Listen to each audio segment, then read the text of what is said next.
Ya, creo que estamos en vivo. Bueno, muy buenas noches para todos y para todas las personas que se están conectando en esta noche del día miércoles, bastante lluviosa en la ciudad de Cúcuta, en el departamento norte de Santander. Vamos a esperar a que las personas pues empiecen a conectarse en la transmisión de este Facebook Live del conservatorio que vamos a realizar el día de hoy en Cúcuta.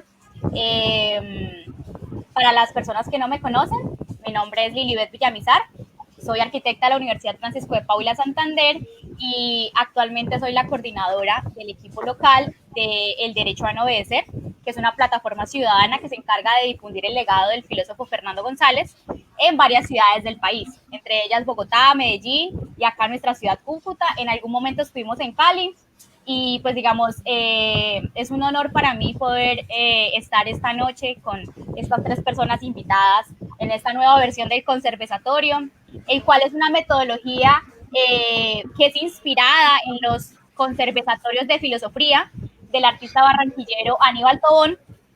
Y pues este espacio lo traemos para ustedes esta noche, en apoyo también de la Corporación Otra Parte, la Academia de Historia del Norte de Santander y el Museo Casa Natal General Santander, y los compañeros claramente de Medellín que se sumaron desde su metodología conservatorio para traerlas acá a la región. El líder de ellos es Daniel Suárez en Medellín, en Envigado, y pues bueno, ya mientras las personas se van conectando, esta noche nos convoca este espacio donde nos vamos a tomar literalmente la palabra, nos vamos a tomar la historia y nos vamos a tomar una cerveza entre las personas que pues invitamos esta noche y pues la ciudadanía que nos va a estar viendo en esta transmisión de Facebook Live. Entonces, pues sin más preámbulos, quisiera presentarles a nuestros invitados de la noche de hoy. Nos acompaña el doctor Luis Fernando Niño. Él actualmente es el director de la Academia de Historia del Norte de Santander y pues también es el gerente del Bicentenario, que más adelante nos contará un poquito, un abrebocas de qué significa el Bicentenario. También nos acompaña Susana Quintero, a la cual admiro profundamente. Ella es la directora del Museo Casa Natal General Santander, que queda en el templo, pues donde está todo, mejor dicho, la infraestructura del templo histórico en Villa del Rosario. Y también nos acompaña el señor Gustavo Gómez Ardila, hace parte de la Academia de Escritores de Norte de Santander y pues también es miembro de la Academia de Historia de Norte de Santander. Es un columnista bastante activo y pues para mí, digamos, este nivel de generaciones me parece bastante interesante para comenzar la conversación. Y pues quisiera como, no sé, en 2 minutos que cada uno se presentara brevemente para que las personas que ya están conectadas escuchen sus voces claramente y no solo la mía y poder empezar la conversación. ¿Les parece? Entonces, si quiere, empezamos por Luis Fernando, que fue el primero que presenté. Muchas gracias, Lilibet. Un saludo muy especial a quienes me acompañan en la noche de hoy, a Gustavo y a Susana, que de antemano recuerdo los dos son miembros de la Academia de Historia y por supuesto parte de la Junta Directiva, a Susana, nueva vocal, y el doctor Gustavo, que es nuestro eterno secretario, amigo y colaborador. Un saludo muy especial al canal TRO, que me da la buena noticia que están retransmitiendo este Facebook Live. Igual a todas las personas que están conectadas de la Fundación Otra Parte, del Derecho a No Obedecer.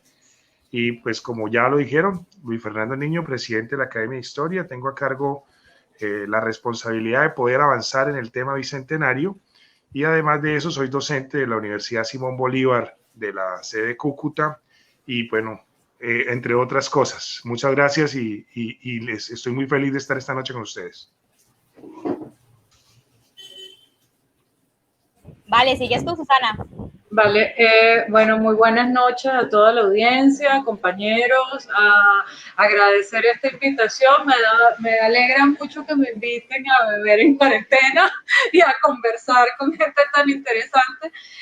Yo estoy estrenando cargo como vocal en la Academia de Historia desde la semana pasada, en la Junta Directiva, dirijo la Casa General Santander hace 3 años y pues, ¿qué hago? Soy historiadora del arte, curadora y venezolana, dirigiendo la Casa de Santander, cosa que creo que también aporta en este conversatorio de hoy, porque son miradas, tenemos un territorio muy complejo, muy interesante, y es un espacio poroso, y que yo esté aquí lo demuestra.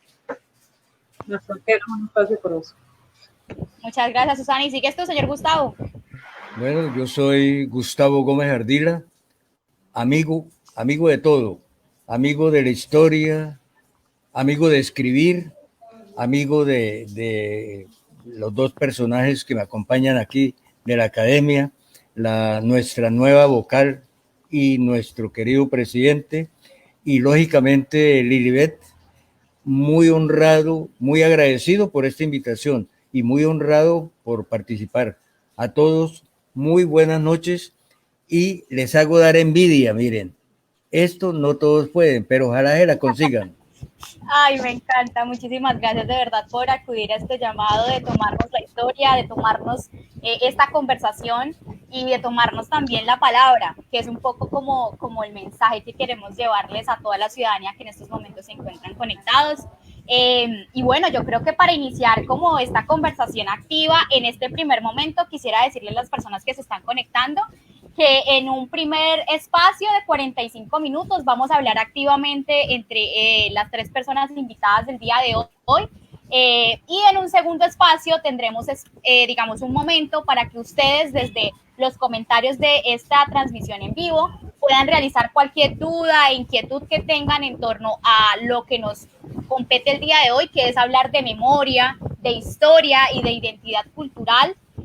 Como frontera binacional, digamos, nuestro contexto, pero también un poco articulándolo con lo que sumamos y es a la toma cultural y artística por la integración en América Latina.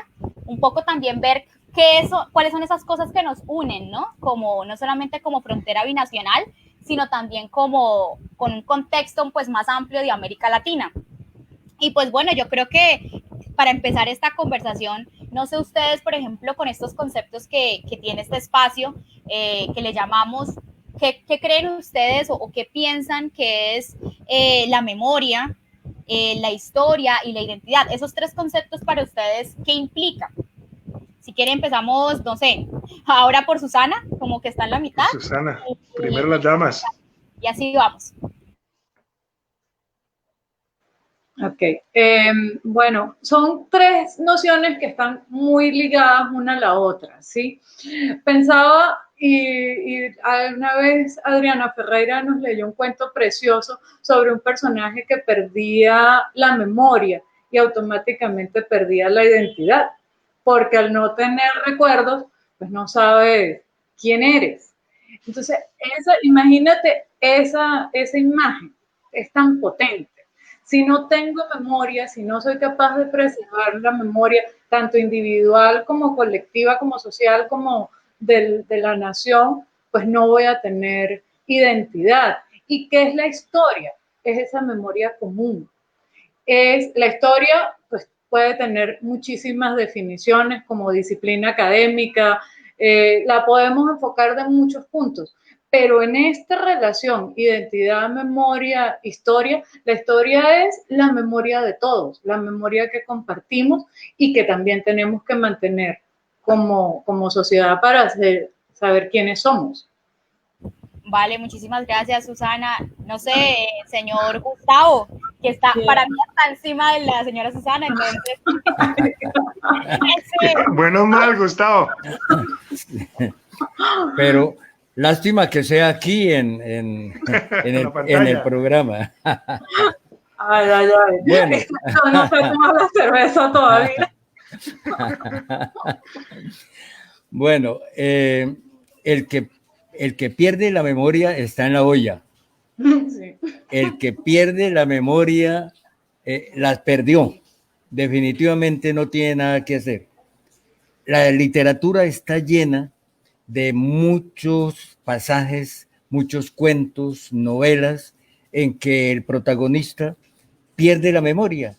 Y entonces, ¿qué va a suceder luego? ¿Qué le espera a esa persona que no sabe ni de dónde viene ni para dónde va y que no sabe quién es?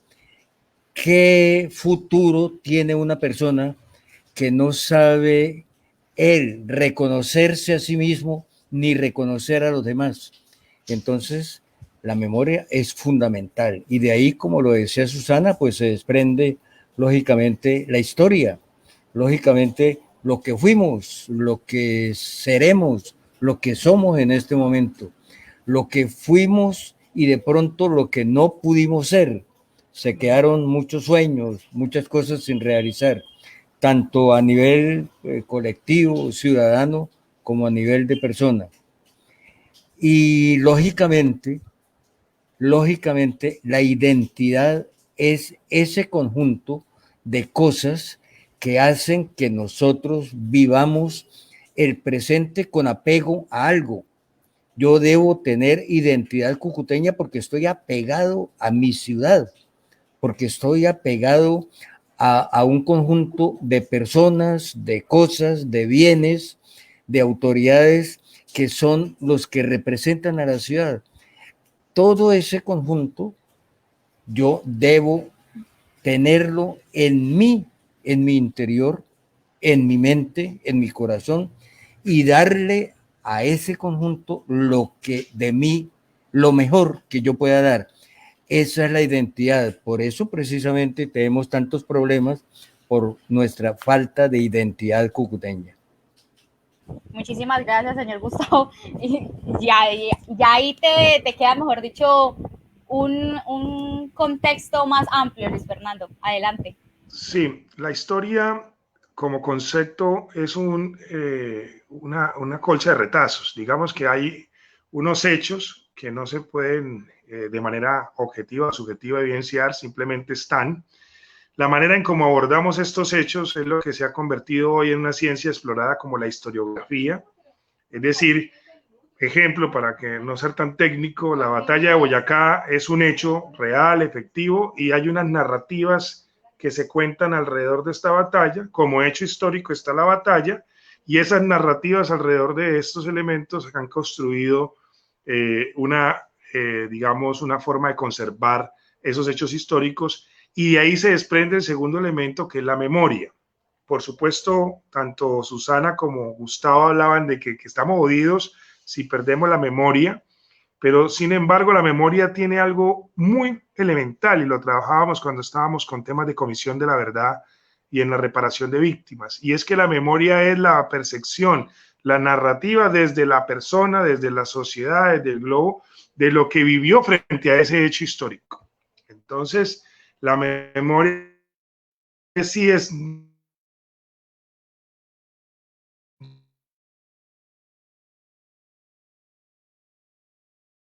Creo que lo estamos perdiendo. ¿O soy yo? No, sí, se fue. Estaba tan interesante. Ya más que yo recuerdo de eso. Hola, Luis Fernando, ¿nos estás escuchando? Creo que se te está yendo la señal. Debe ser porque a veces cuando estamos conectados desde el teléfono, la cámara y en efecto el wifi no son como muy buenos aliados. Entonces se pierde un poco la transmisión. Entonces, se le fue la señal. Se le fue la señal. Ya, Fernando, ya te escuchamos.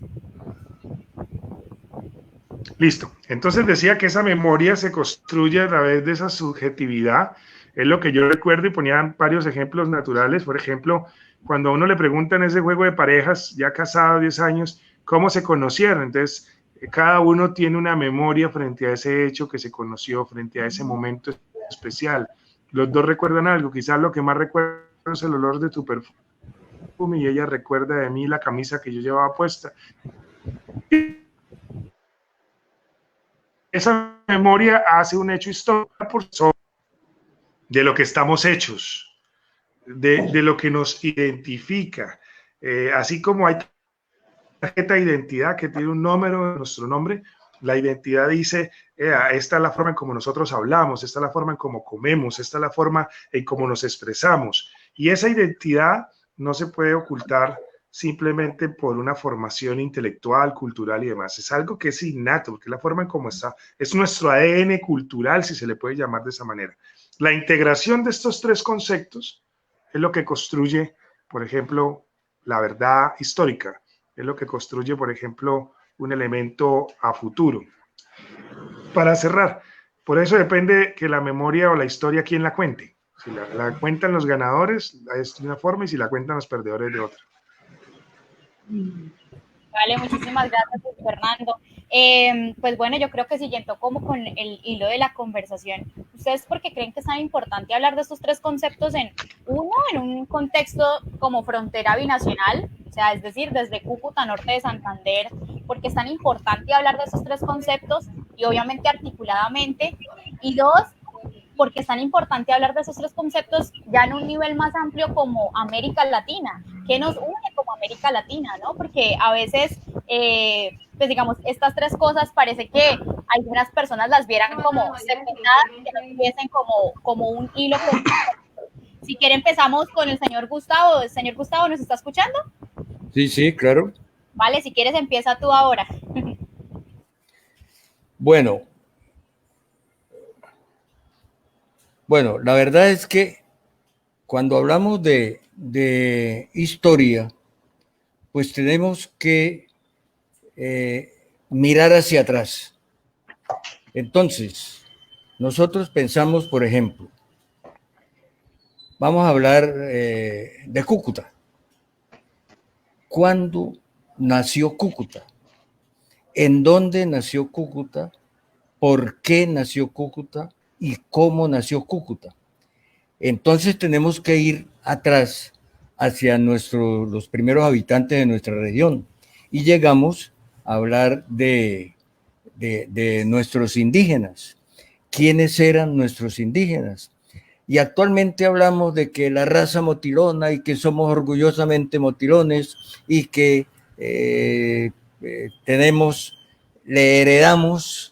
les heredamos a nuestros indígenas ese coraje, esa fuerza batalladora de nuestros indios. Y resulta que no la tenemos en este momento. Parece que esa berraquera motilona se ha ido acabando. Pero todo eso forma parte de nuestra historia. Fíjense que hubo un terremoto, un gran terremoto, y destruyó la ciudad. Y sin embargo, enterraron a sus muertos, se limpiaron la tierra, despejaron la mente, se secaron las lágrimas y empezaron a reconstruir la ciudad y reconstruyeron la ciudad. Y nuestra ciudad asumió el papel casi que de líder en el progreso de nuestro país, porque después del terremoto tuvimos una época de oro cuyo símbolo especial es el ferrocarril de Cúcuta, con el cual Colombia, la Nueva Granada, Colombia, la República, se conectaba con Europa a través del lago de Maracaibo y a través del ferrocarril de Colombia. Se conectaba con el ferrocarril de Venezuela, llegábamos al lago de Maracaibo, cruzábamos la laguna y llegábamos a Europa, o al revés. Después de eso, hemos llegado tuvimos varias otras crisis. Se ha comentado la fiebre amarilla, después nos hicimos una ciudad comercial por estar en la frontera y un día hubo el bajonazo del Bolívar y nuestro comercio se vino abajo. Y desde entonces parece que no hemos levantado cabeza, porque algo que formaba parte de nuestra identidad, así no, como que no suena muy bonito, no suena muy legal, pero algo de la identidad cucuteña era el contrabando. Nosotros íbamos a contrabandear, íbamos a echar gasolina hasta San Cristóbal, íbamos a echar gasolina a Venezuela, San Cristóbal, íbamos a comprar de todo lo que había en San Antonio, que era una ciudad populosamente comercial, y a su vez ellos, los venezolanos, venían aquí y compraban, pero nosotros desde aquí distribuíamos a todo el país y exportábamos. Entonces fuimos la vitrina más vendedora de América Latina. Nuestra historia ha venido a pasos a veces positivos, a veces negativos, y hemos llegado a situaciones a veces muy negativas, pero nos queda una cosa, ahí sí hay que rescatar la berraquera indígena, la berraquera motilona, la berraquera del cucuteño. Miren, para citar nada más esto que se está dando en época de pandemia, la Academia de Historia, en cabeza de nuestro presidente, aquí compañero esta noche, Luis Fernando Niño, está haciendo conversatorios, está haciendo charlas también por internet. Está viva la academia, sigue dando pautas para que la ciudadanía, para que todo el mundo sigamos avanzando. Esa es parte de nuestro quehacer histórico. Muchísimas gracias, señor Gustavo. Y bueno, yo creo que, no quiero decirlo mal, pero pues Susana, sigues tú. Estás en la parte de abajo. Que ya vamos en contra de las manecillas del reloj. Mira, hay una cosa de lo que decía Luis Fernando previo y lo que está contando Gustavo. Tenemos que pensar que la historia, esas narrativas de la historia, son narrativas que tienen una intencionalidad política, ¿sí? Cada estado, cada nación, se cuenta desde su propio imaginario. Se intenta construir una identidad, pero, por ejemplo, esto que estamos hablando de que hoy se nombra a los motilones. Hace 100 años eso no era elegante decirlo, ¿no? Todo el mundo quería empalmar era con su ancestro español y ¿quién fue el primero de mi familia que desembarcó en tierra firme para yo poder demostrar hidalguía, ¿sí? Esos son discursos políticos también. La historia es altamente política. En Colombia, los museos, que hablo desde mi punto de trabajo, de mi punto de experiencia, los museos han ido cambiando las narrativas en los últimos 20 años, incluyendo, visibilizando comunidades, haciendo un trabajo de recontar cosas. El ferrocarril de Cúcuta, por ejemplo, ¿por qué es una muestra tan fehaciente, un hecho histórico de que esta era una comunidad muy pujante? Porque el terremoto fue en 1875 y el contrato del ferrocarril se firmó en 1885, o sea, apenas 10 años después ya había tal impulso para hacer un ferrocarril binacional y fue una iniciativa privada, ¿sí? Eso nos habla mucho y hay una anécdota que cuando inauguraron el puente de Puerto Santander, el puente de la Unión, se llamaba en ese momento, fue una inversión de las dos empresas de ferrocarriles, el ferrocarril de Cúcuta y el ferrocarril del Táchira. Invitaron a los dos presidentes en ese momento, los dos presidentes nacionales, y no vinieron. ¿Sí? Y entonces, ¿qué nos habla eso? Que igual siempre Caracas y Bogotá miraban para otro lado y que había una región histórica y geográfica, sociopolítica, construyéndose a sí misma, con su propio esfuerzo y su propio impulso. De Maracaibo, tú estabas en 15 días en Europa cuando salías por la boca del lago, tardabas más en ir a Bogotá, ¿sí? Entonces, eso no se cuenta en las grandes narrativas del país. ¿Y a quién le toca contarlo? Nos toca a nosotros desde aquí. Y eso es parte del proceso, de lo importante que es pensar esas ideas. Y a nivel latinoamericano, pues, no sé, yo creo que Latinoamérica es un invento de los próceres del siglo XIX. Y además es un invento que todavía está en construcción. El gran proyecto integracionista de Francisco de Miranda, que se llamaba Colombia, todo el continente, pues no se alcanzó, pero todavía compartimos muchas cosas. Compartimos una lengua, a pesar que es la lengua del conquistador, pero es una ventaja sobre otros continentes, sobre otros espacios. Es una posibilidad de integración real. poder entendernos. Vale, Susi, muchas gracias. Ahora Luis Fernando. Yo quisiera profundizar en dos aportes, y es identidad latinoamericana, cultura latinoamericana, historia latinoamericana, va de la mano. Es decir, en cualquiera de las épocas que analicemos, si hay algo que me sorprende cada vez más, y he tenido también la posibilidad de conocer los rincones de América Latina, el Caribe, el sur, el medio, y es una América que nos comunica de una forma avasallante, y voy a tocar algunos elementos. América Latina, si nos vamos a la época prehispánica, solo basta por recorrer la cultura azteca, inca, maya, chicha o barí para entender que teníamos dioses en común, que teníamos gastronomía en común, que teníamos guerras en común también. Ese tema de que la guerra de hace 50 años tampoco es tan cierto. Tampoco somos pueblos violentos porque siempre hemos sido violentos, tampoco, eso es otra teoría que uno puede desvirtuar.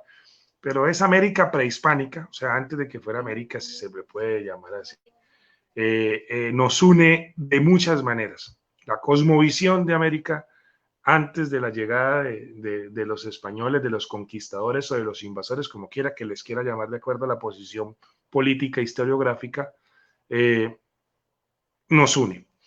En la época hispánica, es decir, la colonia, la conquista, la colonia y, por supuesto, la independencia, nos unimos aún más, porque como los vasos comunicantes ya se hacen mucho más extensos y fijos, pues hacemos ya intercambios que no podrían hacerse antes. Voy a poner un ejemplo. En la prehispánica, los incas podían ir a pie desde la capital indígena inca, Cusco, hasta el sur de Colombia, que hoy podría ser el Cauca. Caminando, eran los caminos, pasaba por Ecuador y demás, era un vaso comunicante. Pero ya con los españoles aquí podíamos bajar del puerto de Cartagena o de La Habana hasta el puerto del Callao o el puerto de Lima, o podíamos darle la vuelta hasta el Mar de la Plata. Es decir, había una capacidad de conexión mucho más rápida y de cultura y demás. Por supuesto, hay unos fenómenos naturales y culturales que nos unieron, la educación, la religión y demás, y eso nos volvió una América Latina mucho más junta. El proceso de independencia, por eso nos une de tal forma que O'Higgins, San Martín, Bolívar, Santander, Nariño tienen una ideología propia, y es que aunque son hijos de españoles y que son personas pudientes, las revoluciones no las podemos hacer los pobres, porque mientras vamos a pelear para revolucionarnos nos da hambre. Sí, entonces nos toca primero comer y ahí sí, pues la revolución que la hagan otros. Por eso se llaman revoluciones burguesas, tanto la norteamericana como la inglesa como la nuestra. Por eso nos sorprendimos y luego un Miranda, un Bolívar, un Santander hablando francés, latín, español, inglés. Eran nombres de mundo, eran nombres que leían a Voltaire, Diderot, Rousseau. En América Latina eso no lo podíamos hacer los plebeyos, tocaba ir a la universidad, y para ir a la universidad tocaba tener título de noble, apellido o ipacura. Pero finalmente la independencia nos une, y les voy a contar ahí que tiene que ver más adelante con la pregunta del Bicentenario. Y cuando terminaron las guerras, y cuando terminó todo y ganamos, supuestamente, yo me imagino a esos señores sentados diciendo, bueno, ¿y ahora qué? O sea, como que somos identidad. Bueno, revisemos, ¿no? Que somos un poco mestizos, otro poco afros, otro poco, bueno, pero ¿qué somos realmente? Y sobre eso debemos construir una nación. Hoy, ¿qué es América Latina? Una frase que tenía por ahí que lo escuché en una conferencia, también se la escuché a nuestra miembro honoraria, la doctora Diana Uribe. América Latina es una enorme nación con algunas lenguas distintas, el portugués y el español, el inglés y el francés, con los mismos problemas, con divisiones imaginarias en el mismo territorio.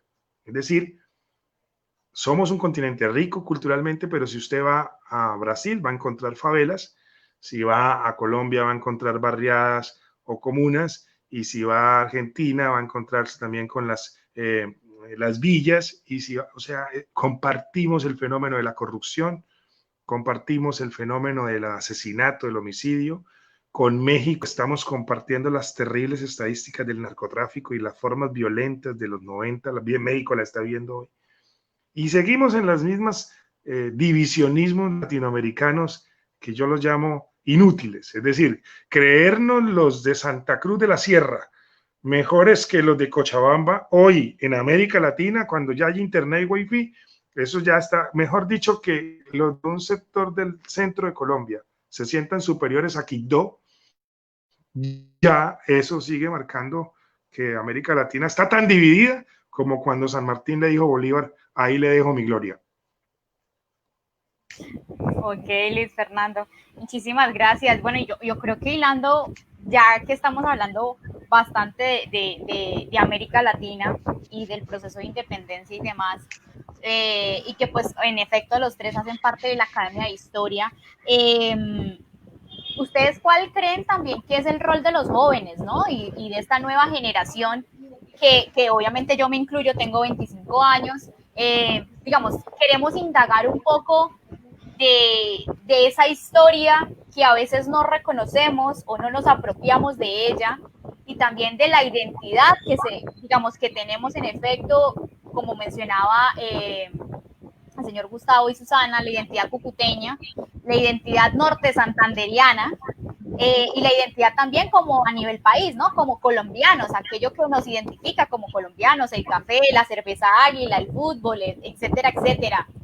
Pero ¿cuál es el rol de los jóvenes? Incluso también cuál es el rol de generación en generación, digamos, de esto que ustedes llaman narrativas, cuál es el rol de los jóvenes en la preservación de la historia, de la identidad y obviamente de esta construcción de memoria desde los territorios. ¿Ustedes cómo creen que debiera pues ser como esa apropiación desde nosotros los jóvenes? Si quieres, empieza... Bien. Otra vez, bueno, ahora Luis Fernando, porque Luis Fernando fue el último. Entonces, Luis Fernando, usted para ir así. Te toca, para seguir. Bueno, pero sí, yo quiero... Sí, sigue. Sí, yo que soy como el más barbadito aquí de todos, ¿sí? Pues y tocaron ese Señor tema. Gustavo, pues déjenme hablar. ¿Cuántos años tiene usted? No, no es por ser imprudente, pero no, es que me gusta saber la edad de las público, personas. No, a mí me encanta saber las edades de las personas. No te digo. Mire, tengo un poco más de los que usted se imagina, ¿sí?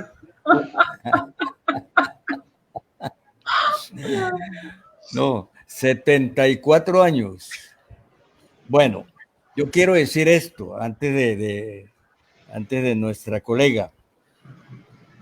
Yo soy de aquí en este momento, pues yo soy el patriarca de todos ustedes.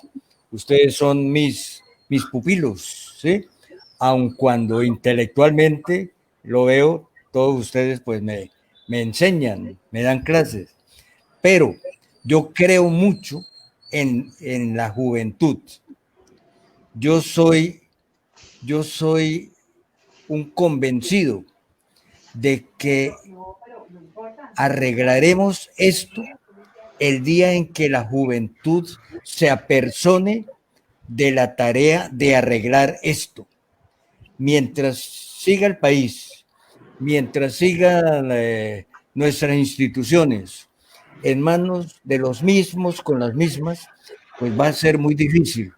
Y yo creo tanto que, por ejemplo, el académico más joven que hay en este momento, un muchacho de 20 años, el más joven, yo orgullosamente, y perdónenme la inmodestia, yo lo llevé a la academia.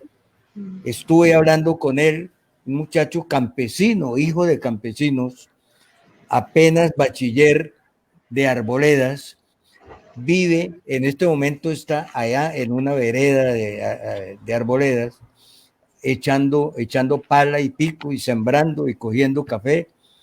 Y un día fue a la academia por cualquier cosa y nos pusimos a hablar, y yo era secretario activo en ese momento, y me di cuenta que había una semilla valiosa ahí que había que cultivar, había que echarle agüita y echarle abonos y que iba a servir mucho.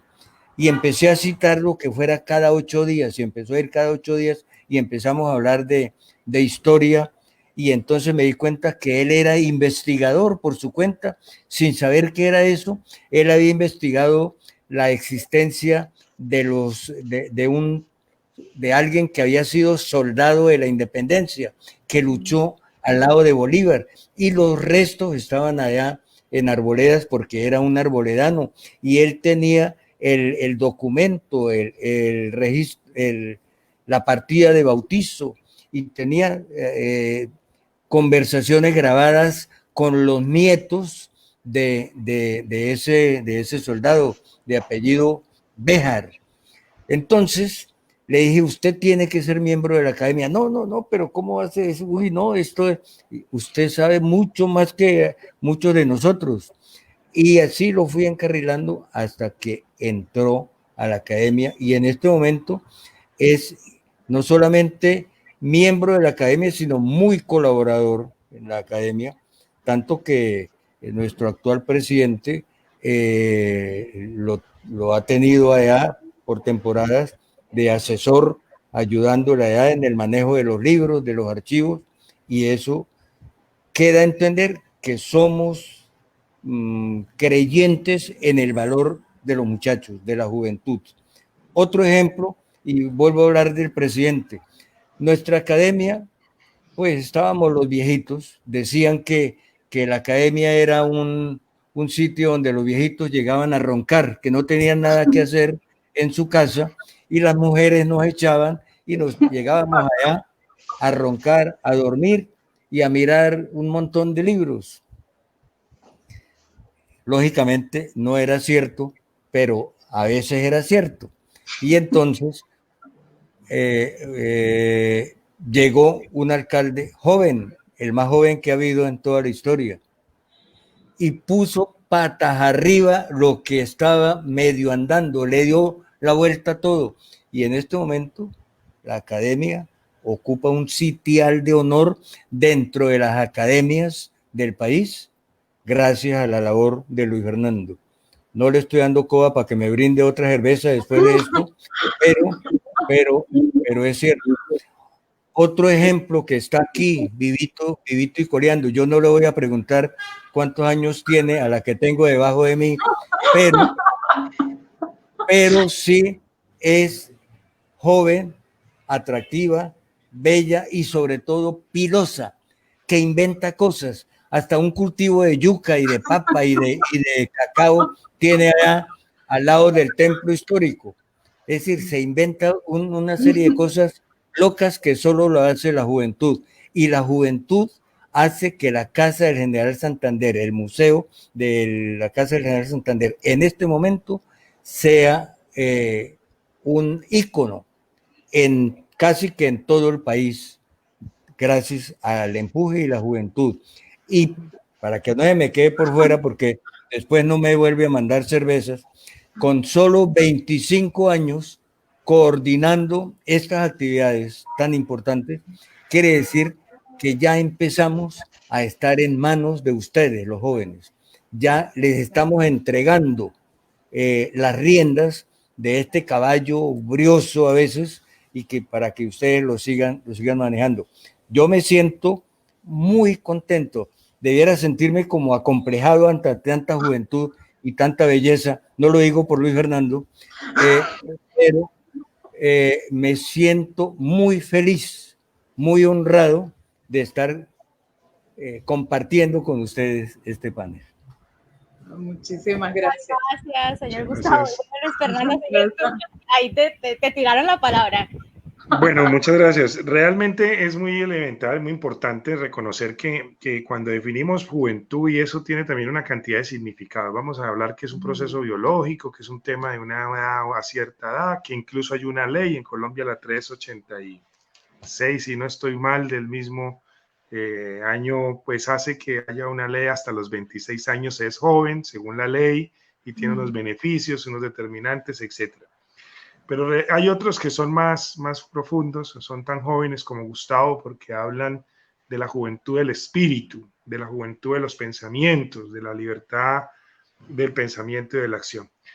Pero el ímpetu de los jóvenes es precisamente ese, que tienen la fuerza, la vigorosidad, la capacidad física, mental, etcétera. No por decir que los demás se dan no, ni los de menos se dan no, sino porque es un momento en el que usted está definiendo el proyecto de vida, hacia dónde va a canalizar esa fuerza. Y uno la puede utilizar de muchas formas. A veces se puede desbocar. Y entonces hay muchos jóvenes que están desbocados en muchos temas. Lamentablemente, a mí me duele mucho ver cuando jóvenes que tienen todas unas capacidades iguales a las de todos, pues están en el mundo de la droga, en el mundo del alcohol, en el mundo de la delincuencia o en el mundo de la prostitución o todas las anteriores juntas. Es muy complicado porque esas fuerzas deben utilizarse para unas causas en común. Y entonces comienza uno a revisar los hitos de la historia. Entonces uno ve, voy a nombrar algunos, mayo del 68 en Francia, la revolución de terciopelo, comenzamos a ver los movimientos sindicales, los movimientos juveniles en América Latina, en Europa misma, la resistencia a la guerra de Vietnam durante el gobierno del presidente de los Estados Unidos para que se acabara la guerra todos los días, las mismas madres de la Plaza de Mayo, las mismas juventudes hitlerianas, para no hablar solo de izquierdas, sino de derechas. O sea, como Hitler con Goebbels sabía que la forma más rápida de llegar a instalar el nazismo era tener a los niños y a los jóvenes con documentales que los llevaban a un discurso que es de Hitler a los jóvenes, donde les dice una cosa que si hoy los utilizara un coaching motivacional, nuestros pelados estaban pensando en otro. Para eso también hay que tener oportunidades y los jóvenes tenemos a los que nos han dado la oportunidad. No quiere decir que todos tengan que nacer en cuna de oro, todos tengan que ir a la universidad, no, porque hay procesos exitosos donde son los jóvenes utilizando esa fuerza canalizada hacia un fin. Y quiero cerrar con algo. La juventud, para mi concepto, por supuesto, no es solamente un estado físico de edad. Hay personas longevas que son más jóvenes que muchos de nosotros. La juventud es una experiencia única que hay que saberla vivir a máxima intensidad con mucha responsabilidad. Yo creo que eso es lo que decía Gustavo cuando decía que volteamos patas arriba a la academia. Para muchos es eso, para otros es simplemente avanzar. Hoy, por ejemplo, que estamos en las clases de webinar. Mire qué es lo curioso. Cuando llegábamos a dictar clases físicas, todos los muchachos metidos en el celular viendo Facebook. Entonces uno decía, bueno, ¿cómo hacemos? Un pelado que paga 5 millones de pesos por un semestre y viene a tuitear, a chatear, a ver Facebook a clase. Y ahora que tienen que ver todas las clases todos los días en computador, que estamos mamados de la tecnología. Entonces, la verdad es un tema complejo. No sé cuántas personas están conectadas, pero es complejo que la juventud no sea solamente para esos temas. Y también borro de tajo que los jóvenes somos lo peor, ¿no? Todos los viejos decimos los jóvenes son lo peor. Los jóvenes son vagos, los jóvenes no sirven, los jóvenes están perdidos. Esta juventud sí se perdió. En los años 60 los abuelos nuestros también estaban perdidos, estaban fumando vareta. En los años nuestros, ¿cuál es la juventud perdida? No, solamente hay que organizar unas ideas y salir adelante. Yo quiero poner de ejemplo muchos líderes jóvenes que han sacado adelante muchas cosas, pero bueno, quiero darle la palabra entonces a Susana. Bueno, yo quería comentar dos cositas, responder la pregunta, pero también un poquito yendo más atrás, si las revoluciones las empiezan los pudientes porque tienen la formación para poder tener pensamiento crítico, pero los soldados que van a la guerra no son los poderosos, son los hijos del pueblo y eso también es en todas las revoluciones. Y Miranda era hijo de un panadero, no era como Santander o Bolívar o Nariño, hijo de algún rico colonial, de algún rico propietario de la colonia. La juventud, yo sí estoy convencida que es una fuerza y que tiene la capacidad de crear. Yo no soy tan joven, voy a decir la edad ya que ha sido un tema, tengo 48 años, tengo buena genética, pero, pero no soy tan joven, pero trabajo con un equipo de gente muy joven que ha sido un impulso importantísimo para el museo. Y esas locuras que se nos ocurren son cosas que son importantes como temas de compromisos para esa construcción de un mundo mejor al que todos queremos apuntarle. ¿Por qué pensamos en memoria y en identidad y en historia? No es para acumular conocimientos vacíos, es para de verdad poder transformar el mundo en un lugar mejor. Son también la transversal de todo nuestro trabajo tiene que ser un tema ético también.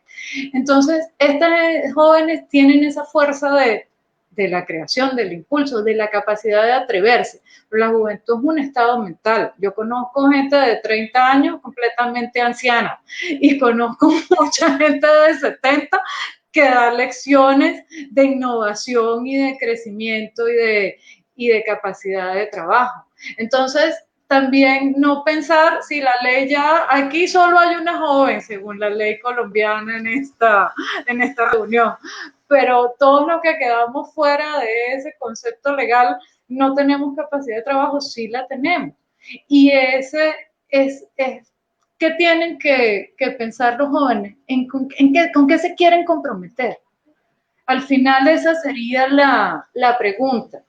¿Cuál es mi elección de vida? ¿Con qué me quiero comprometer? Esta fuerza y esta capacidad que tengo hoy en día, ¿en qué la voy a invertir? ¿En quejarme? ¿En dedicarme a no hacer nada, caer? ¿O en construir algo para todos, por el bien común? Esa es una pregunta que les dejo a los jóvenes. A ver. Interesantísimo eso. Yo creo que quisiera como seguir hilando la conversación y ya que hemos hablado de tantas cosas supremamente importantes, ¿ustedes qué creen? Pues también un poco marcándolo en lo que hoy nos convoca, que es el Conservatorio para hablar de memoria, territorio e identidad cultural, pero también ustedes qué creen que nos une como frontera binacional a Colombia y a Venezuela, ¿no? Y más porque nosotros desde el proyecto El Derecho a No Obedecer hemos tratado de trabajar en pro de una ciudadanía global, mirando un poco el tema del fenómeno de movilidad humana y de migración, desde un enfoque de ciudadanía global y un poco no importándonos la nacionalidad de la persona, sino la persona, la humanidad de la persona, y que en efecto se deben pues defender los derechos humanos de las personas. ¿Ustedes qué creen también un poco como para amenizar? En estos momentos, pues yo me estoy tomando un águila, pero yo me acuerdo que en algún punto de mi vida mis papás traían cerveza polar. Y hay muchas cosas de expresiones culturales, gastronomía, que creo que ustedes tienen un poco más de amplitud que yo. Yo solamente lo puedo decir en mi corta edad, 25 años, pues un poco lo que he vivido y experimentado por ser una ciudadana de frontera binacional, lo que nos une como Colombia y Venezuela. Pero desde sus experiencias, ¿cuáles son esas expresiones y también desde los lugares donde ustedes representan, que ustedes han podido como percatar que nos unen como Colombia y Venezuela, pero también como América Latina, como lo decía en algún punto Luis Fernando? ¿Cuáles son esas expresiones? Como para decírselo al público que nos está viendo en estos momentos. Y rememorar, ¿no? Gustavo, si quieres empieza tú. ¿Tú qué te acuerdas?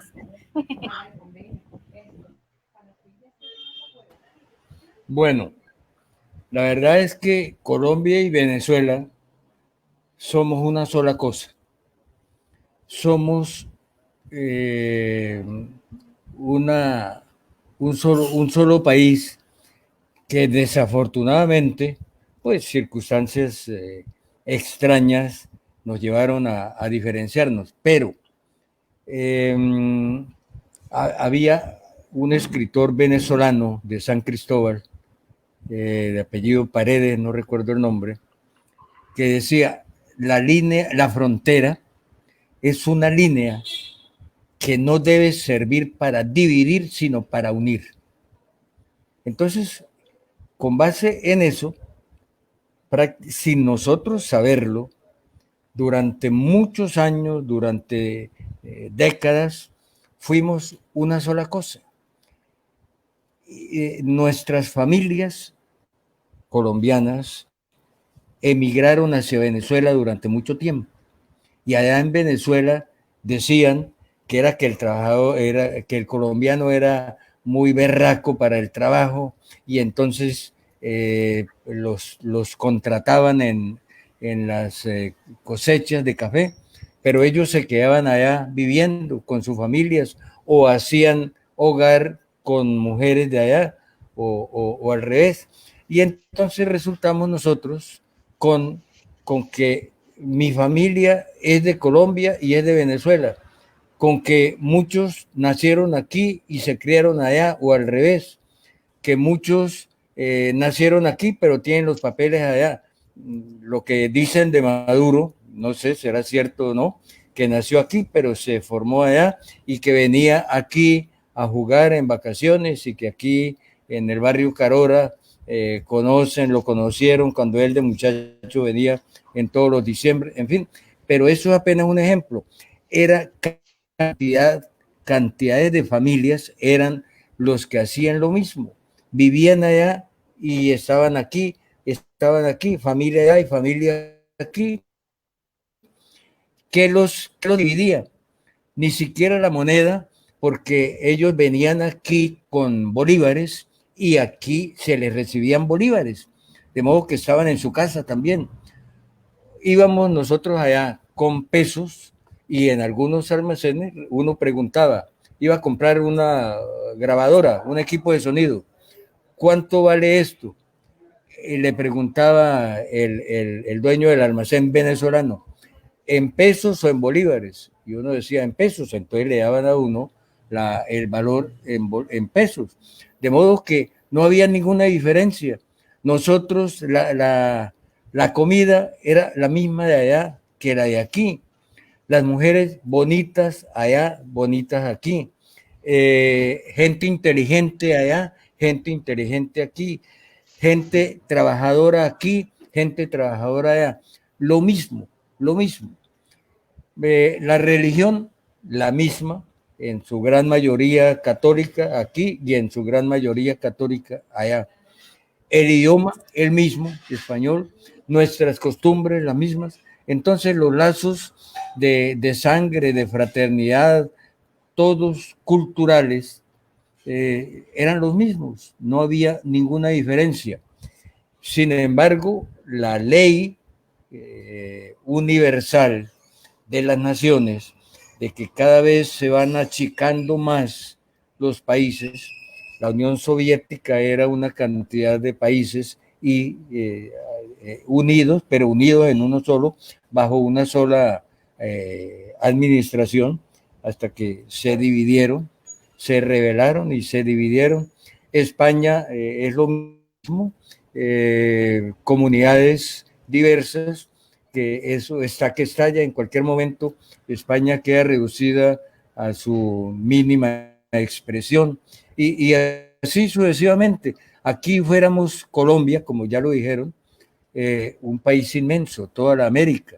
La gran Colombia, de 3 países en ese momento, que en este momento fueran 5 o 6, desapareció también, y nos vamos limitando. Algunos hablan de que sería necesario conformar un nuevo país, la República del Zulia, que comprende el estado Táchira, el departamento norte de Santander y Arauca.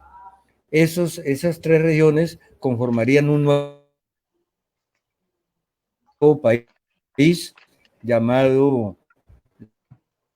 Y si nos vamos por el lado del Ecuador, es lo mismo.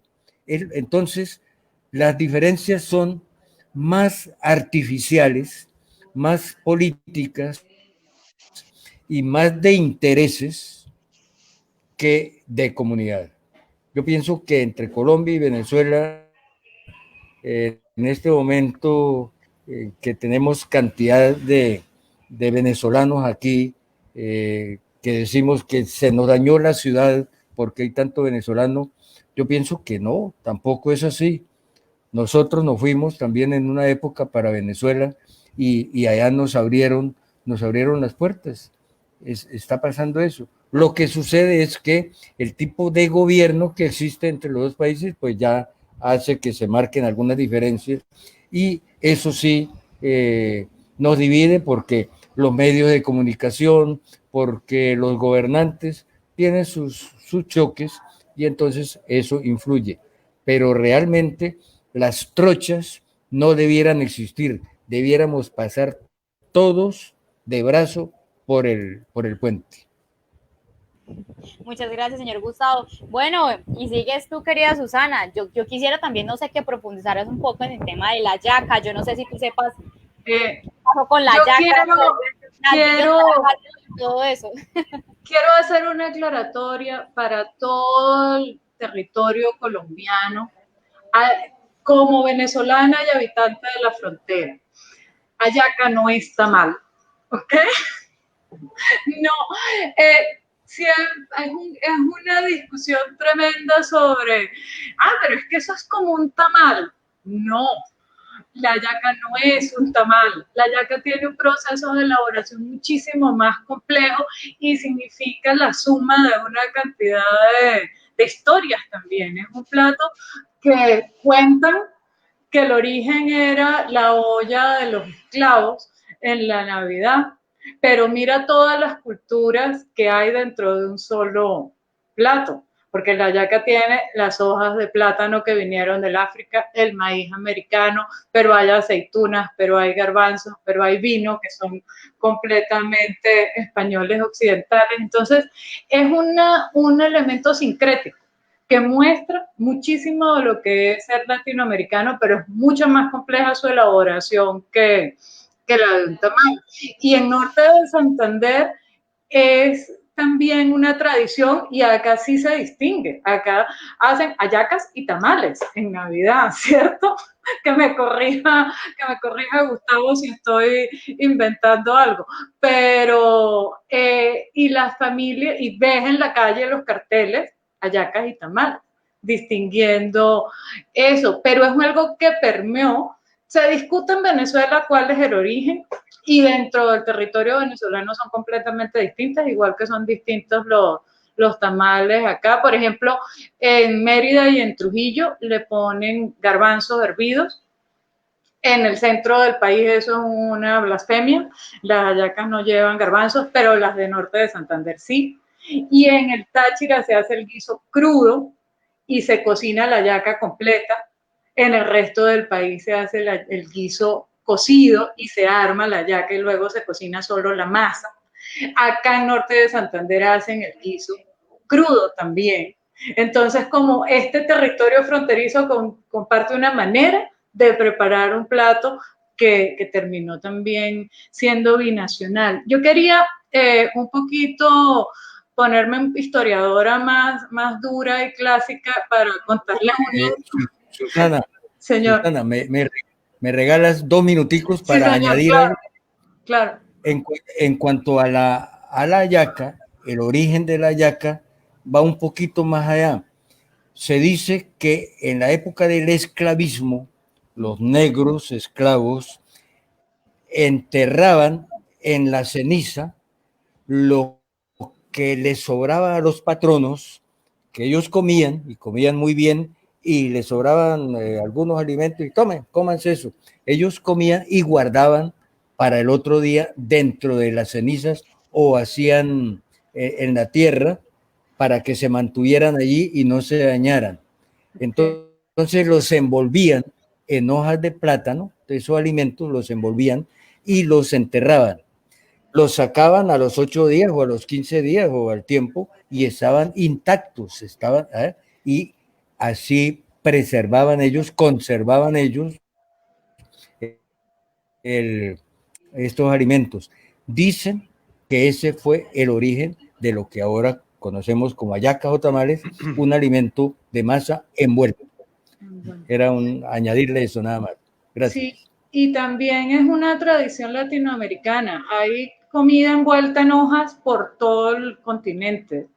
Absolutamente, con distintas hojas, no solo hojas de plátano, maíz, árboles, palmas, o una cantidad. Hay una publicación del Ministerio de Cultura que recopila todas las plantas que se usan en Colombia y son por lo menos 200 que lograron identificar ahí. Yo quería contarles un poquito el tema de frontera. Esta historia desde cuándo fue que nos separamos, que la frontera empezó a pasar ahí por el río y que hubo que hacer trochas. Esto es relativamente reciente, ¿sí? El territorio prehispánico no tenía esa frontera, y las fronteras, sí había fronteras culturales, pero no estaban demarcadas tan claramente políticamente. Luego, cuando llegan los españoles que entran por la costa Caribe, este territorio se llamaba Tierra Firme, ¿sí? No era Colombia, no era Venezuela. En los primeros mapas que ves, hay mapas sobre 1615 de esta costa, y era Tierra Firme. Luego, cuando se establece el virreinato de la Nueva Granada en 1717, involucraba un territorio vastísimo. Estaba solo lo que es el centro de Venezuela hoy en día, era la provincia, no estaba separada y tenía autonomía administrativa, pero lo que era el virreinato incluía incluso hasta Cumaná y Margarita. Y eso se mantuvo entre 1717 y 1777, ¿sí? En tiempos históricos eso es muy poquito. La Capitanía General se conformó apenas en 1777. A la Declaración de Independencia de 1810, ¿cuántos años pasaron? ¿Sí? Y había sido un solo territorio. Y luego, entre el 19, luego de la batalla de Boyacá y el Congreso de Angostura, y finalmente el Congreso de la Villa Rosario de Cúcuta en el 21, hasta 1830, pues fuimos la República de Colombia, los 3 territorios. Y la división actual, el último laudo arbitral, que además lo dirigió la reina María Cristina de España, eso es muy curioso, que fue la que ayudó a definir esta frontera, fue a finales del siglo XIX, sobre 1890, no recuerdo la fecha exacta. Entonces, miren que es una división que la tenemos normalizada. A mí en la escuela primaria me decían, una frontera es un límite convencional. Sí, era la definición que había que aprenderse. Y es muy diciente, es un límite convencional que se construye a través de procesos históricos. Hay documentos muy interesantes donde luego de la división de la Gran Colombia y en las distintas guerras que había de un lado y de otro, entonces cómo la gente de acá se iba a esconder a San Antonio para que el ejército no lo reclutara en el lado colombiano, y de Venezuela se venían a esconder aquí, y un poco siguen pasando. Hay muchos procesos que depende de las condiciones de un territorio hacia dónde se va a mover el flujo migratorio, pero la frontera es convencional y es construida por procesos históricos. Muchas gracias, Susi. Y Luis Fernando, tú, como para cerrar y ya la otra pregunta, ¿qué piensas respecto de esta pregunta? Tenemos muchos elementos que nos unen simplemente porque estamos al lado. Yo sigo creyendo que no, en mi concepción personal, es que la frontera sigue siendo imaginaria en cuanto a todo lo anterior, pero por supuesto es real en cuanto a la ley, la convención, lo que decía Susana y Gustavo muy acertadamente. Y digo imaginaria porque es que todas las generaciones de los que hemos vivido en Cúcuta, en norte de Santander, por lo menos en los últimos 200 años, hemos tenido una relación directa o indirecta con el otro lado, algunas veces más amigable, algunas otras no tanto.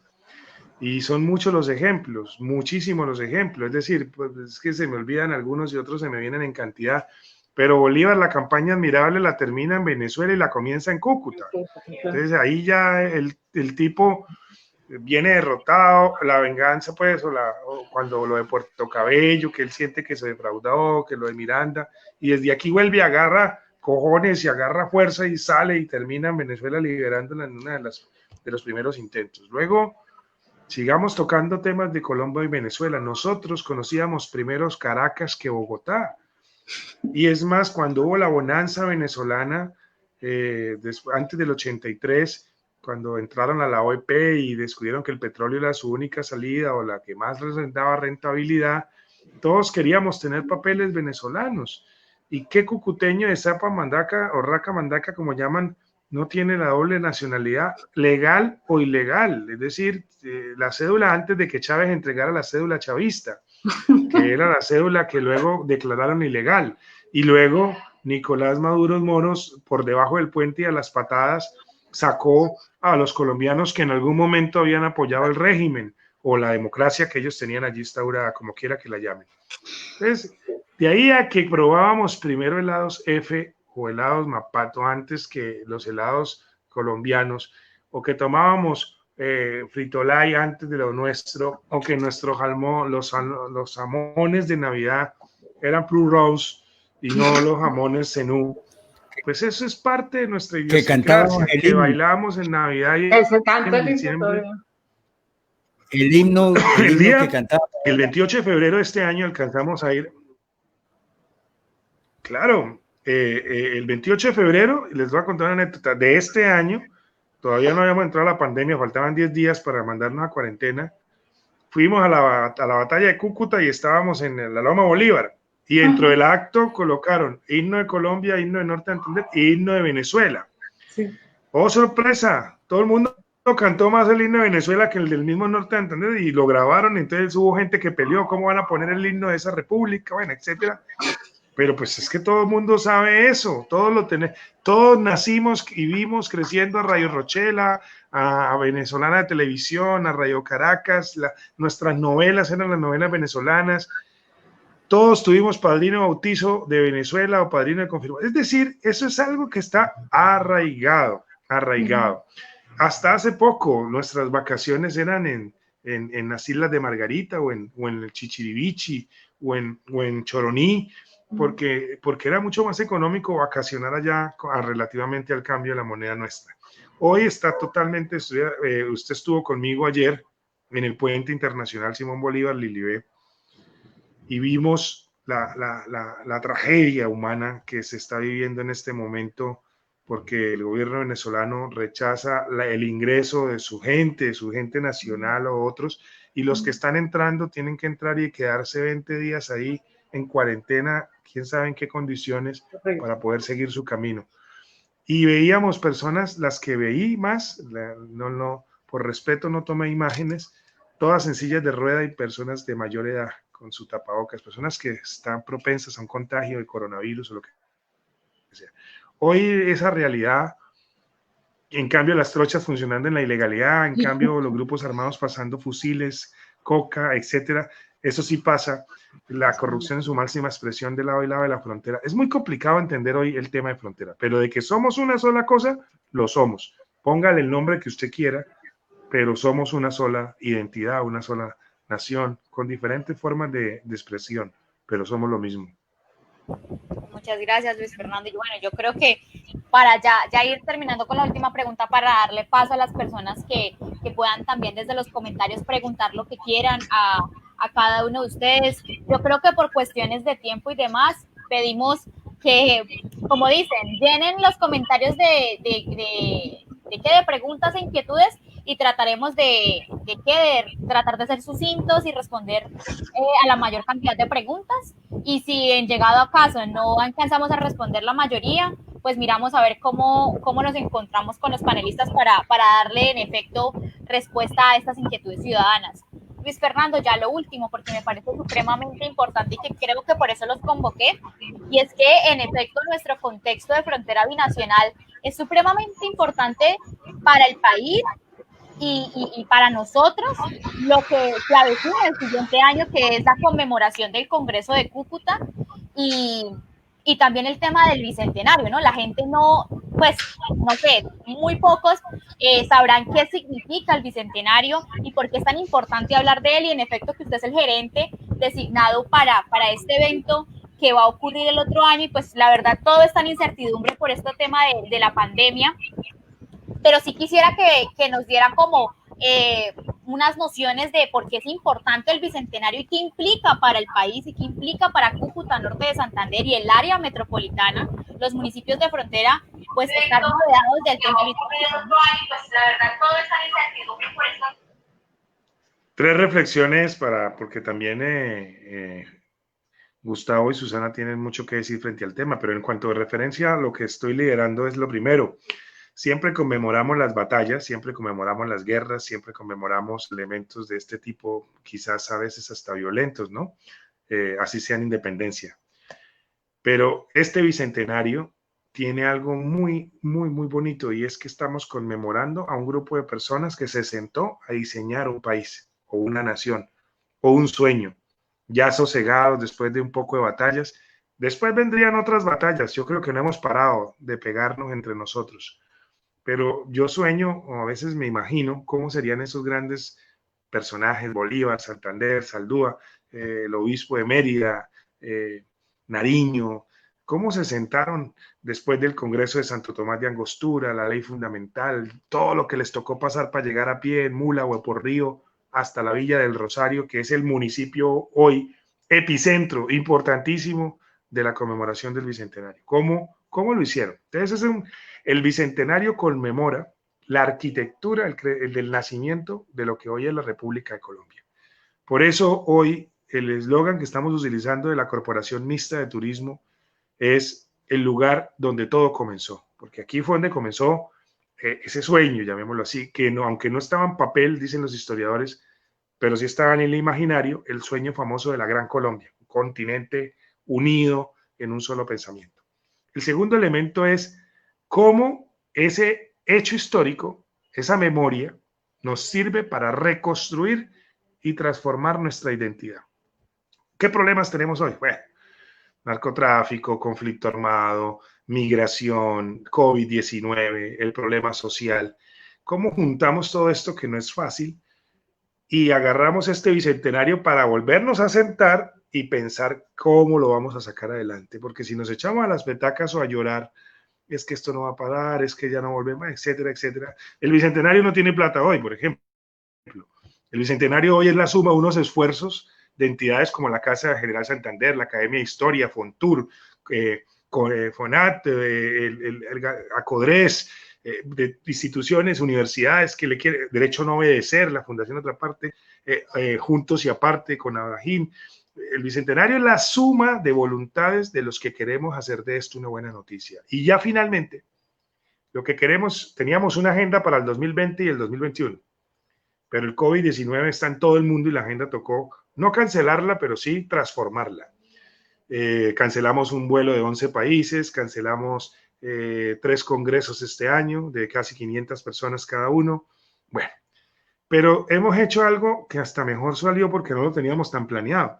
Y es que hemos conectado, por ejemplo, en la conferencia del viernes, 13.854 reproducciones. Eso quiere decir que es mucha más gente de la que pudiera haber estado en ese congreso. Y la de hace 8 días tuvo 8.700 y algo de reproducciones. Puede ser que la pongan por un minuto y la paguen, como puede ser que la vean toda. Pero eso ha comenzado a generar una conciencia. Hoy me entrevistaron como 4 veces. Ahorita apenas terminemos esto, vamos con Tron directo también, porque todo el mundo está hablando del Bicentenario. Entonces lo que queremos es más que edificios, que también los necesitamos, el centro de convenciones, el mejoramiento de la casa del General Santander que tiene Susana a cargo, el mejoramiento del Parque Gran Colombiano, que eso se vuelva bonito, atractivo, para que nunca más se dañe y que de todo lo cuidemos, eso está bien, pero que no vuelva a preguntarle a alguien a uno, ala, ¿y este otro bicentenario? ¿Y eso como este de cuál es? Sino que todo el mundo sepa que es el bicentenario de la Constitución de 1821 en Villa del Rosario, el lugar donde todo comenzó. Si logramos eso, nos damos por bien servido. El año entrante, si el COVID nos lo permite, y así podamos hacer algunas actividades, tenemos muchas cosas importantes. La más importante el 30 de agosto del 2021, donde vamos a tener el acto público político con la visita de ministros, de presidentes de América Latina, el Congreso de la Justicia, el Congreso de Periodismo, el Congreso de Historiadores. Todo termina, todas las actividades que les estoy nombrando, el 30 de agosto. Y a partir de ahí, publicaciones, y ojalá podamos por lo menos inaugurar algunas obras de mejoramiento. Yo ya creo que el centro de convenciones por tiempo no nos da, pero lo que es que el centro, el Parque Gran Colombiano y eso, yo creo que sí. Y ese es el sueño. Y la Academia de Historia está en eso, en estos espacios. Para eso le gastamos tiempo a esto, para divulgar, y que todo el mundo se suba al bus. Y quiero aprovechar para decirle a Villarrosario que tienen un reto hermoso, y es que el municipio de Villarrosario, a su secretaria de Cultura, al alcalde, que esperamos se recupere pronto, que le dio COVID, al Centro de Historia de Villarrosario, al Comité Bicentenario, ustedes tienen la responsabilidad de mostrarle al mundo qué es lo bonito, lo hermoso y la importancia que tiene Villarrosario y Norte de Santander. Muchas gracias, Luis Fernando. Bueno, y ya ahí le sumo la palabra a Susana también para que nos cuente qué implica el Bicentenario también para el Museo Casa Natal General Santander y también para ti, como tú bien lo decías, liderar estos procesos. Sí, bueno, cuando Luis Fernando dice, y esto a mí me ha pasado mucho también, que, bueno, pero ¿hasta cuándo Bicentenario? Sí, ¿qué más Bicentenario se va a celebrar?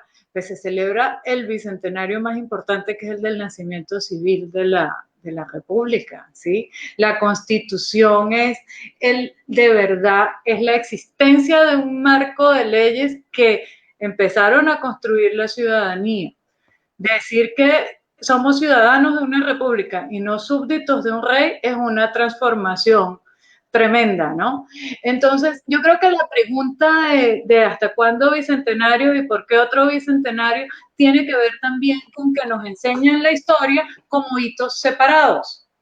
Entonces hablamos de la batalla de Boyacá, hablamos pero no entendemos que fueron procesos muy largos y que desde la declaración de 1810 hasta el logro de la consolidación de verdad teníamos constitución y todavía había guerra, ¿sí? La guerra terminó sobre 1824, entonces entender ese proceso es la tarea que tenemos las instituciones en este momento, poder enseñar eso, y para mí desde la Casa Santander es una oportunidad tremenda de abrir conversación y discusión sobre temas que personalmente me interesan.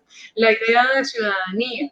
¿Por qué me interesa a capítulo personal? Por ver el deterioro de mi país.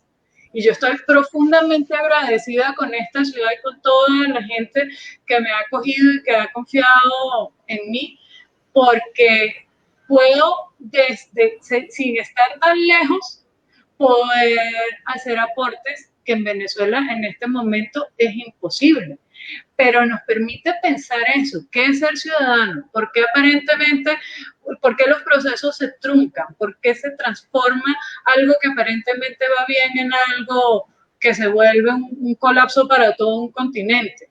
¿Sí? Esas construcciones, ese pensarnos la historia, pero pensándola en que somos carne de historia, como decía Octavio Paz, que siempre lo nombro, me parece una frase bellísima, que todos somos carne de historia, todos venimos de algún lado.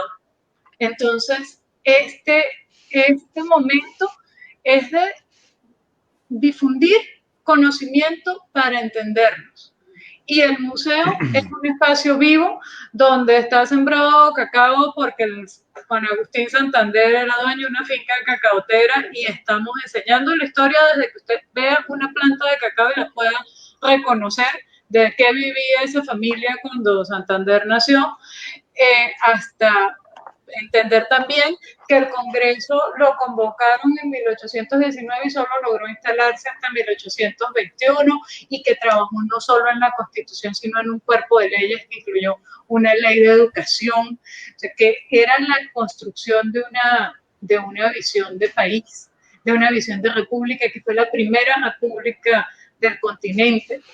Entonces, que trabajó además en conseguir el reconocimiento internacional para poder existir. Entonces son un montón de cosas que tenemos la tarea de ir trabajando y que usaremos las plataformas que la circunstancia nos permita. Si seguimos trabajando a través de los computadores y el internet, pues lo seguiremos haciendo. Si podemos lograr reunirnos físicamente, pues también lo haremos. Seguiremos remando según el viento que nos toque. Muchas gracias, Susana. Y bueno, señor Gustavo, usted para cerrar, para darle paso a las preguntas rápidamente de la ciudadanía. Bueno, alguna vez en un colegio, el año pasado, hablando del Bicentenario, me preguntaban algunos alumnos, bueno, pero ¿qué es eso de la Constitución? ¿Cuál es la importancia?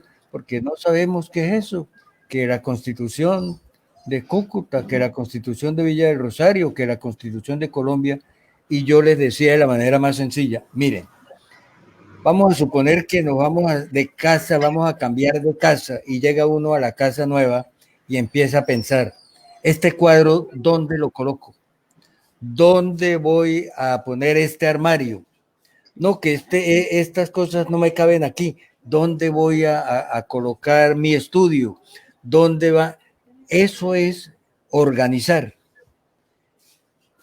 Eso fue lo que hicieron aquellos representantes de Colombia, de Venezuela y de Ecuador que se reunieron allí, organizar cómo iba a hacer las cosas, dónde iba a quedar esto y aquello, las finanzas, cómo iban a ser, de dónde iba a sacar plata, los impuestos. Y cuando ya estamos viviendo en la casa, entonces el papá dice, bueno, aquí queda tal cosa, háganme el favor, aquí a las 9 de la noche ya deben estar todos recogidos porque a esa es la hora de rezar el rosario y vamos, orinen y se acuestan a esa hora. Esas son normas. La levantada es a las 7 de la mañana y cada uno tiende su cama. Esas son normas. El desayuno a las 8 de la mañana, el almuerzo a las 12:30 y la comida a las 6 de la tarde. Hay que cumplirlas. El que no esté, no hay comida para él. Esas son normas. Eso fue lo que ellos hicieron en la Constitución, darnos las normas, qué es lo que debemos hacer, a qué horas debemos levantarnos, figuradamente, lógicamente, cómo hacer una cosa, cómo hacer la otra. Eso, nos dieron vida, nos dieron organización. La importancia entonces es que aprendimos a ser nación. Eso que sucedió hace 200 años fue aprender a ser nación.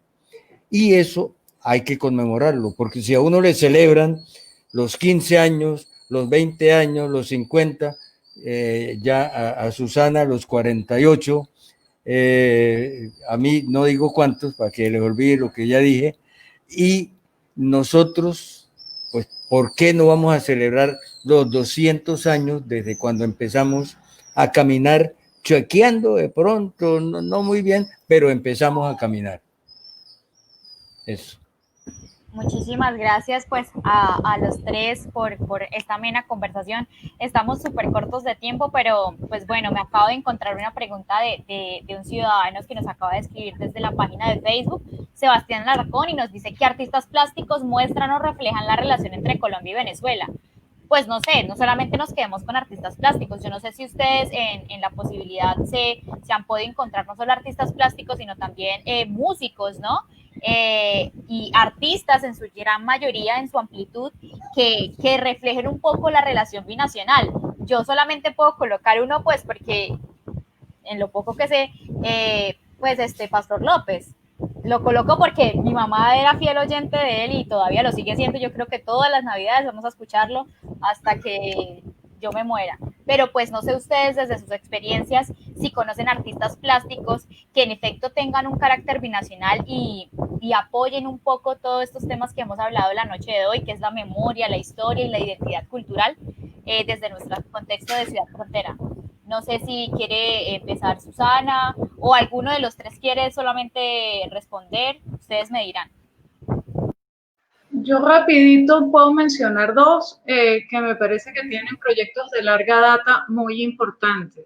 El colombiano Antonio Caro, que está convocando a la reunión Gran Colombiana para el 21 y que es un proceso de 20 años invitando artistas a trabajar, y el caraqueño Ricardo Benaín, que es profesor de artes en Venezuela, un artista muy reconocido que también tiene un proyecto de hace muchísimos años, yo creo que tiene más de 20 años trabajando con eso, que es el proyecto MAPA, donde invitan artistas de todas partes a reconfigurar el mapa de los dos países. Entonces, estos son dos proyectos muy extensos que se enfocan específicamente en el tema binacional, pero bueno, se pierde de vista, hay muchísimos.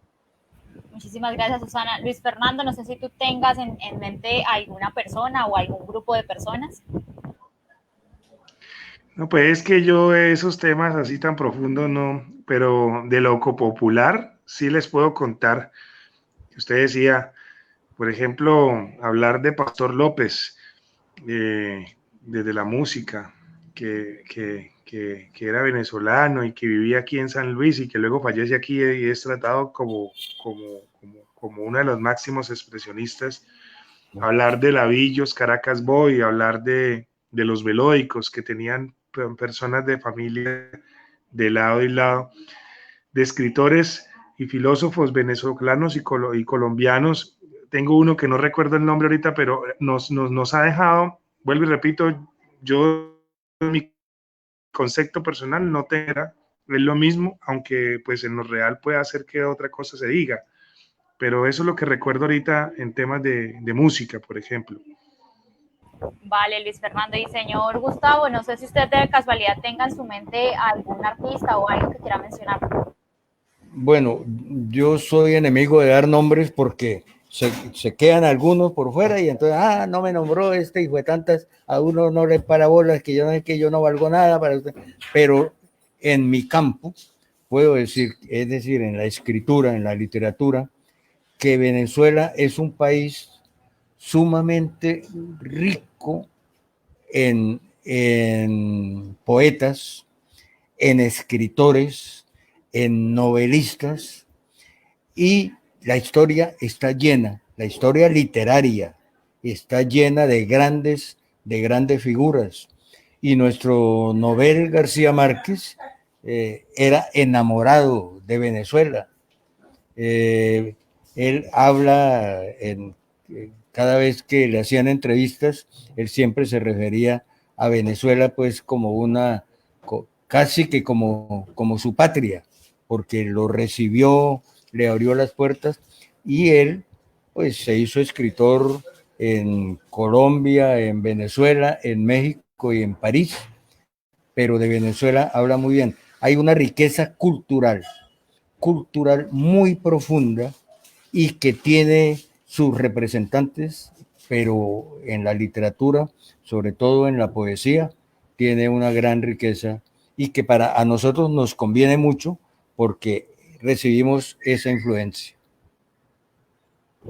Muchísimas gracias, señor Gustavo. Bueno, y hay bastantes preguntas acá en los comentarios de Facebook, pero sé que también Luis Fernando y otras personas pues tienen otras obligaciones y demás.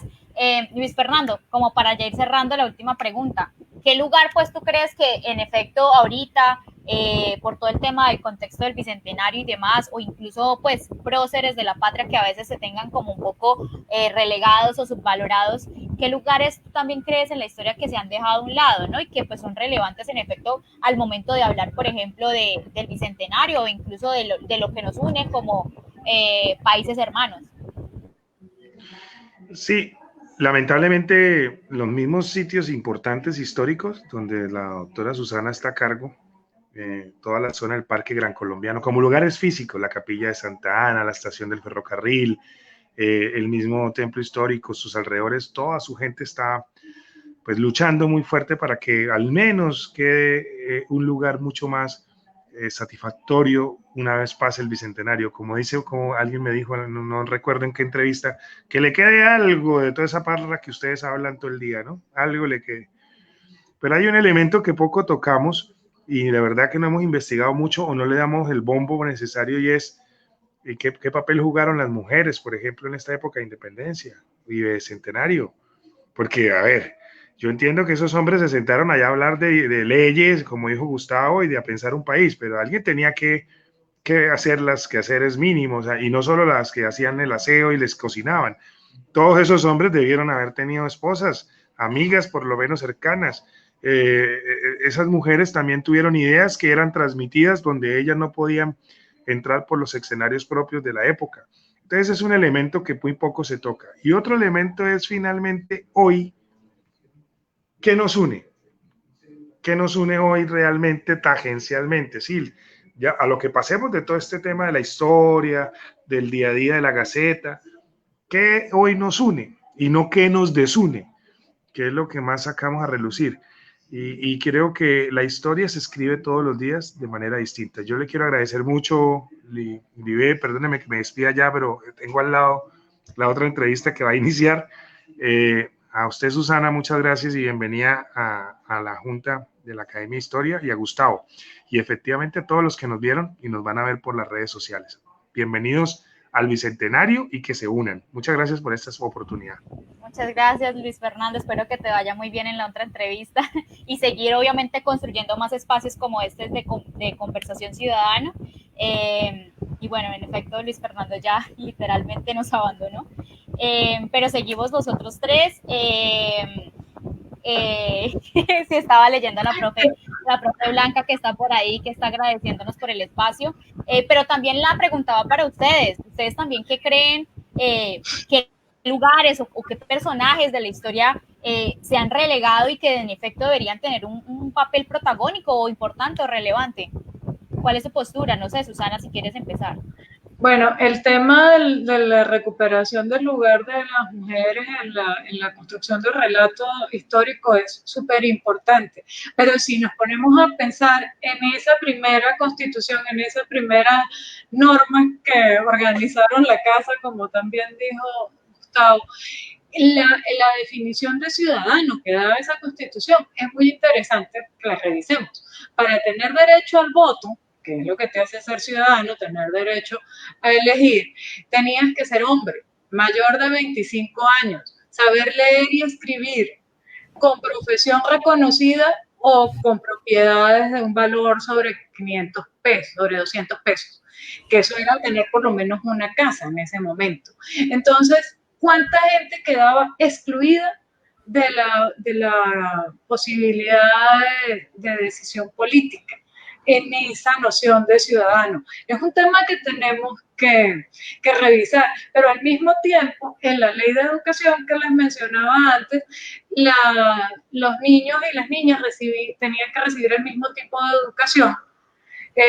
Yo no recuerdo ya exactamente cuáles eran las materias, pero eran 4 materias en común, algo así como gramática, matemáticas, religión, por supuesto.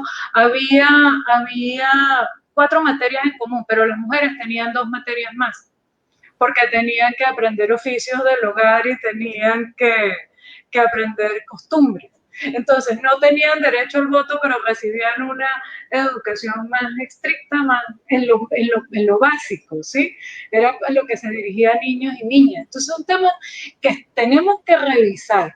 Y una aclaratoria, yo no soy responsable de todo el complejo histórico, solo de la Casa Santander.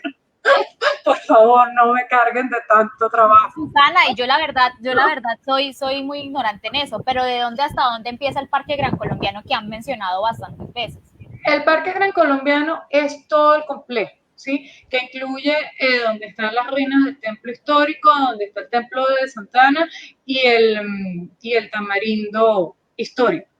El centro histórico de Villa Rosario, el núcleo principal es el área del parque y de Villa Antigua, pero hay un plan de manejo especial del patrimonio, el PEN, que abarca hay edificios patrimoniales también en el centro de Villa del Rosario, la iglesia y la Casa de la Cultura. Entonces el área de influencia es muy grande. Toda esa área tiene nivel de conservación patrimonial, todos los edificios están ahí. Los de patrimoniales directamente tienen calificación 1, o sea, no se pueden tocar, sin aprobación del Ministerio de Cultura, no se pueden modificar, y los demás del área de influencia tienen nivel 2. Hay una normativa que no permite cierto tipo de construcciones o alteración. Y hay distintos entes en los distintos espacios. La Casa Santander depende del Museo Nacional, de los museos del Ministerio de Cultura. La Bagatela está a cargo de la Alcaldía de Villa del Rosario como museo en un convenio de comodato.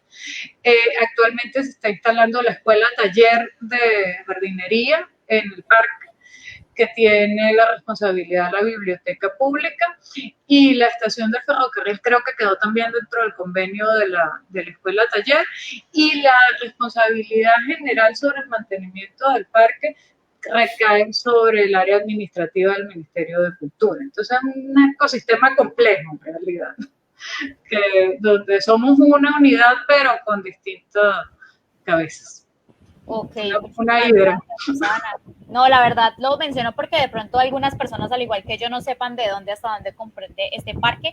Y señor Gustavo, usted, para cerrar también un poco este espacio, ¿qué cree también usted, qué personaje o qué lugar deba también un poco ser reconocido, deba ser relevante también un poco en este espacio de conversación? Bueno, yo pienso en este momento en los indígenas, ¿no? Yo creo que no se les ha dado la participación ni el reconocimiento que se les debe dar, porque fueron 200 años de nuestra Constitución, pero antes de eso nosotros teníamos la organización tribal de nuestros indígenas, y aquí Cúcuta pues tenía al cacique Cúcuta, al pueblo Cúcuta y a los indios cúcutas que pertenecían a la tribu de los motilones y de los caribes, y de alguna manera pues hay que vincular en este momento a los indígenas que hay en este momento en el Catatumbo y aquí mismo en la ciudad.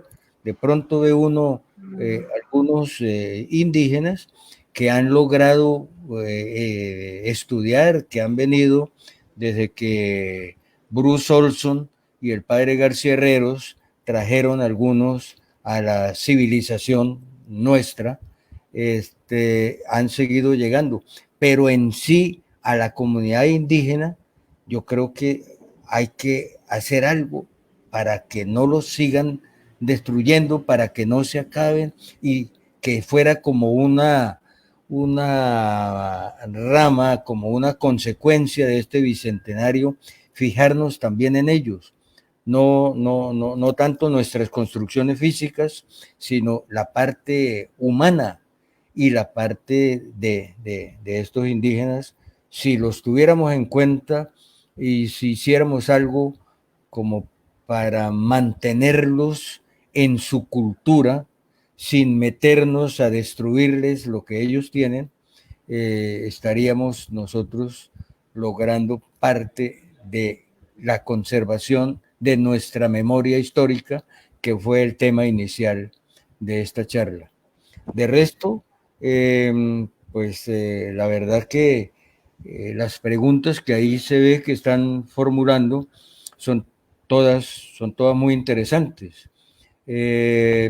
Y ahí se da uno cuenta de que falta espacio.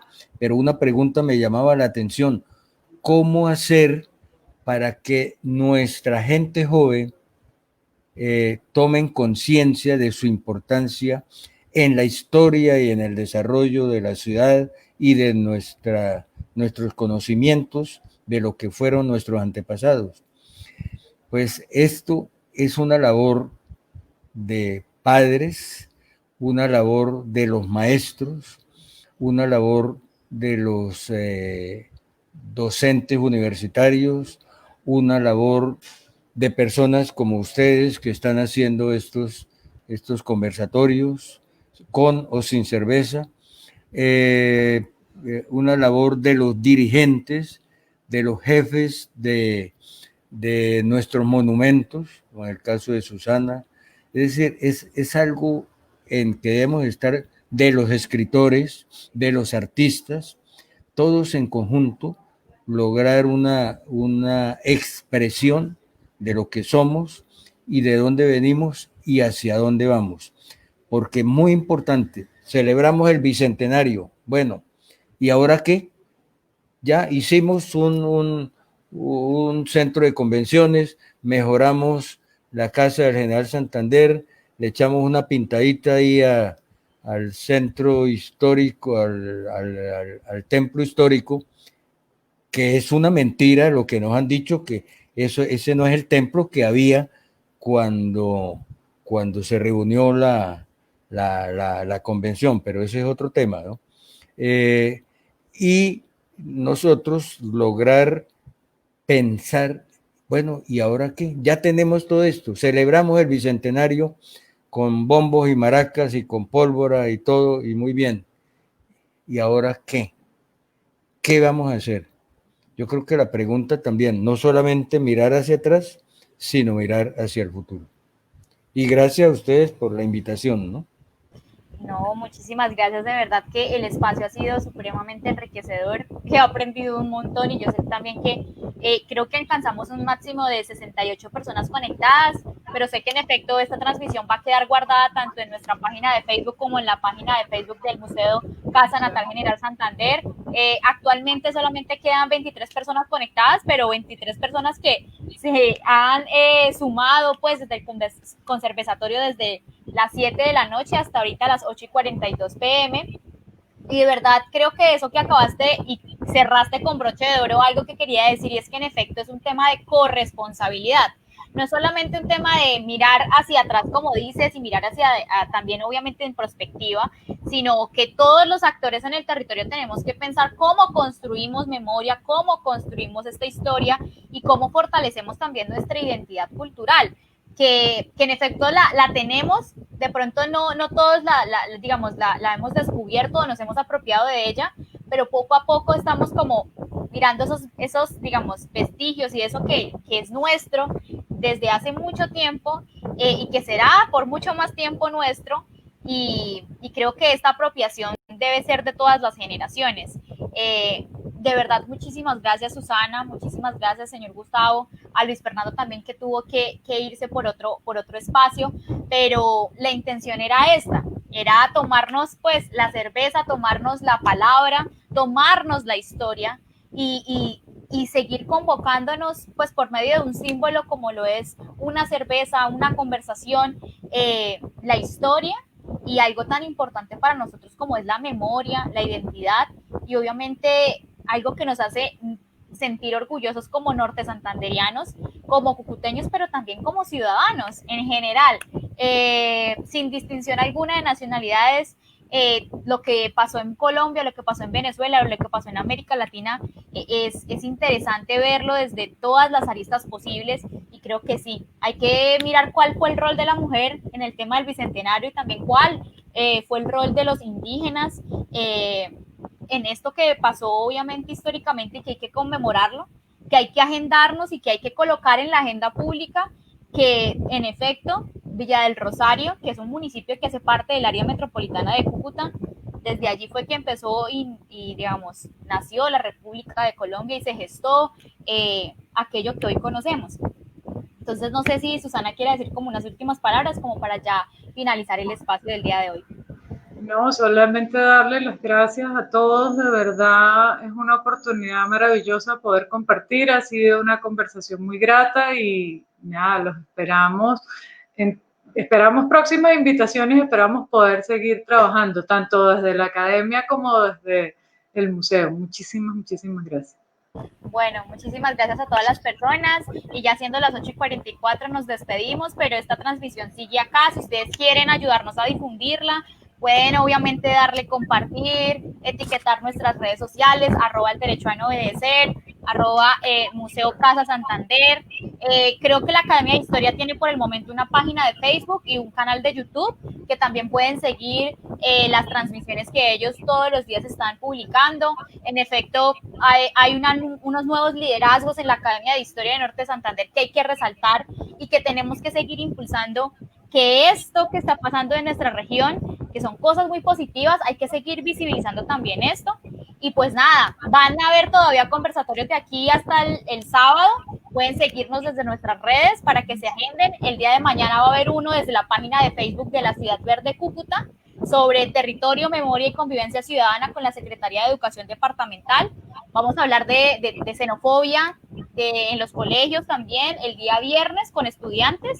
Y el sábado tendremos una tertulia feminista que liderará el Observatorio de Asuntos de Género. Así que pueden seguirse agendando a todos los conversatorios que vamos a tener y pues todas estas acciones son enmarcadas en la toma cultural y artística por la integración en América Latina y nuestra campaña Tu bandera es mi bandera. Así que muchísimas gracias a todos y nos vemos en una siguiente ocasión. Chao, chao. Gracias, chao.